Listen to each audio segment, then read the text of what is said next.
Hello दोस्तों, कैसे हैं आप। उम्मीद करती हूँ कि आप लोग बेहद अच्छे होंगे।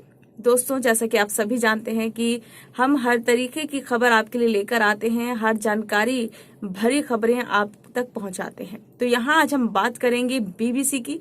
जी हाँ, बीबीसी के दफ्तर पर जो है छापा मारी चल रही है, यानी कि छापामारी हो चुकी है। आपको बता दें कि कुछ ही घंटे बीते हैं और वहां के यानी कि दिल्ली के ऑफिस में और मुंबई के दोनों ऑफिस जो हैं बीबीसी के, उसमें दोनों में छापेमारी की गई है आईटी की तरफ से, यानी कि इनकम टैक्स की तरफ से। यानी कि ये कहा जा रहा है इनकम टैक्स की तरफ से कि इंटरनेशनल टैक्स में जो है, माफ कीजिएगा, इंटरनेशनल टैक्स में गड़बड़ी का आरोप लगाया गया है बीबीसी पर। तो कहां तक ये चीज सच है, कहां तक ये खुलासा सामने आएगा या फिर क्या होगा, ये तो आने वाला वक्त ही बताएगा। लेकिन आपको बता दें कि विपक्ष ने इस मुद्दे पर केंद्र सरकार को घेरा है। या अगर बात करें कांग्रेस की, तो कांग्रेस ने कहा है कि ये जो चीज भी हो रही है वो इसलिए हो रही है क्योंकि बीबीसी डॉक्यूमेंट्री को जब बाहर दिखाया गया तो इंडिया में बैन किया गया। तो इसी पर जो है बीबीसी को घेर लिया गया है और बीबीसी के दफ्तरों में छापेमारी जारी है।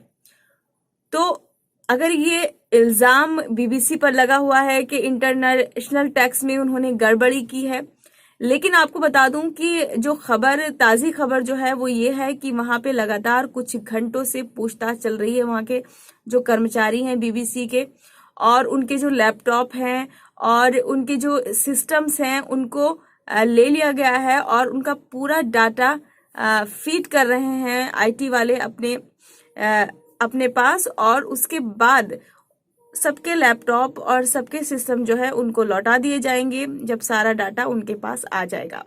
फिर उस डाटा के बाद पता लगेगा कि वाकई में इंटरनेशनल टैक्स में गड़बड़ी थी या फिर क्या मामला था। लेकिन अगर हम विपक्ष की बात करें, तो चाहे हम समाजवादी पार्टी की बात करें, चाहे हम कांग्रेस की बात करें, तो लगातार सपा के कार्यकर्ताओं का और कांग्रेस पार्टी के नेताओं का यही कहना है कि सिर्फ ये इसलिए किया जा रहा है क्योंकि बीबीसी ने गुजरात दंगों पर जो है डॉक्यूमेंट्री बनाई थी।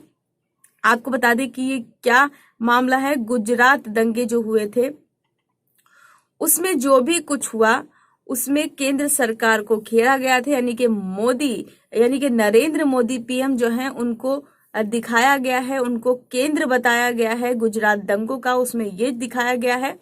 इसी को लेकर जो है पीएम नरेंद्र मोदी ने भारत में जो बीबीसी डॉक्यूमेंट्री थी उसे बैन कर दिया है। लेकिन बाहर जो है वो अभी भी चल रही है। बीबीसी ने बाहर कोई बैन नहीं लगा है, पूरे इंडिया में बैन है, लेकिन इंडिया से बाहर वो डॉक्यूमेंट्री जारी है, यानी कि चल रही है। तो विपक्ष का लगातार यही कहना है कि इसीलिए ये बीबीसी पर आरोप लगाए जा रहे हैं। कहीं ना कहीं ये बताया जा रहा है कि बीबीसी सच्चाई दिखा रही है। तो आईटी जो है, इनकम टैक्स ऑफिसर जो हैं, जो छानबीन कर रहे हैं बीबीसी के दफ्तरों में जाके, चाहे वो दिल्ली के ऑफिस हों चाहे फिर वो मुंबई के दोनों ऑफिस हों, वहां पे लगातार। लेकिन एक बात ये भी सामने आ रही है कि बीबीसी में जितने भी कर्मचारी काम करते हैं, जितने भी लोग वहां काम करते हैं, वो पूरा सहयोग दे रहे हैं आईटी को, और जो सवाल कर रहे हैं उसके जवाब भी बखूबी दे रहे हैं। लेकिन ये तो आने वाला वक्त ही तय करेगा कि क्या होगा। क्या ये आरोप बीबीसी पर लग जाएंगे, क्या इसका हर्जाना बीबीसी को भुगतना पड़ेगा, या फिर तस्वीर कुछ और होगी। तो ऐसी ही जानकारी आपको देते रहेंगे। तब तक के लिए आप हमारे साथ जुड़े रहें और हमारे वीडियो को ज्यादा से ज्यादा लाइक कीजिए, सब्सक्राइब कीजिए और शेयर कीजिए। धन्यवाद।